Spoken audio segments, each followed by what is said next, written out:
ஒளிப்பேழைகள் மூலம் ஒரு முக்கியமான விஷயத்தை சொல்லிட்டு நான் போயிடுறேன். நான் இந்த துறைக்கு வந்ததே பெரிய விஷயம்.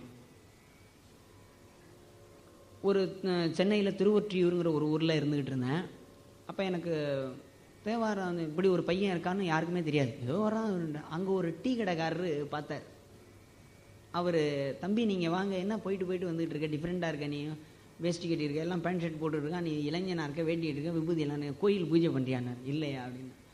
நான் அவனுக்கு தேவாரம் ஓதுவார்னு சொன்னால் இதுவாக நினச்சிருவானு சொல்லிட்டு, நான் டிவோஷனல் சிங்கர் அப்படின்னா. டிவோஷனல் சிங்கர்னா அப்படின்னா, என்னை நான் திறந்த புத்தகமாக வைத்து கொண்டால் என்னை பற்றி விமர்சனம் இருக்காது இல்லையா, அதனால் நான் சொல்லிக்கிறேன் உண்மையை. கண்ணதாசன் தான் சொன்னார், என் எப்படியெல்லாம் வாழக்கூடாதோ அப்படியெல்லாம் வாழ்ந்திருக்கிறேன், ஆகவே இப்படித்தான் வாழ வேண்டும் என்று அறிவுரை சொல்ல வேண்டிய யோக்கியதை எனக்கு உண்டு அப்படின்னு சொல்லி அர்த்தமுள்ள இந்து மதத்தை தொடங்குவார். அந்த அளவுக்கு நான் பெருசாக இல்லைன்னாலும் வாழ்க்கையில் நடந்த உண்மைகளை உங்களுக்கு சொல்லணும். அந்த டீ கடைக்காரர் என்னை கூப்பிட்டார். என்ன நீங்கள் அடிக்கடி போயிட்டு வந்துட்டுறீங்க, நீங்கள் என்ன பண்ணுறீங்க? நான் அவர்கிட்ட தேவாரம் ஓதுவார்னா இதான் நம்மளை இதுவாக நினச்சிருவானோன்னு சொல்லிட்டு, இல்லை சார் நான் டிவோஷனல் சிங்கர் அப்படின்னா. என்ன டிவோஷனல் சிங்கர்னா என்ன? கோயிலெல்லாம் பாடுவோம். கோயிலெல்லாம் சீர்காழி கோவிந்தராஜ் மாதிரிலாம் பாடுவேன். சேச்சே, அவரை மாதிரி நான் எப்படியா பாட முடியும்? அதெல்லாம் இல்லை, தேவாரம்.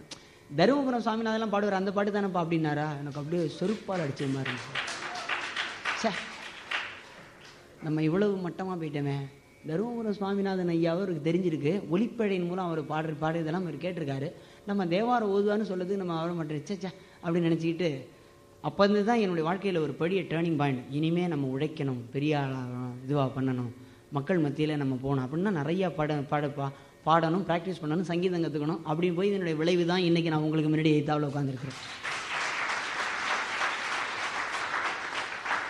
ஸோ இது எப்படி தெரிஞ்சது? தருமபுரம் சுவாமிநாதன் தருமபுரம் ஆதீனத்திலே இருந்திருந்தா தெரிஞ்சிருக்குமா?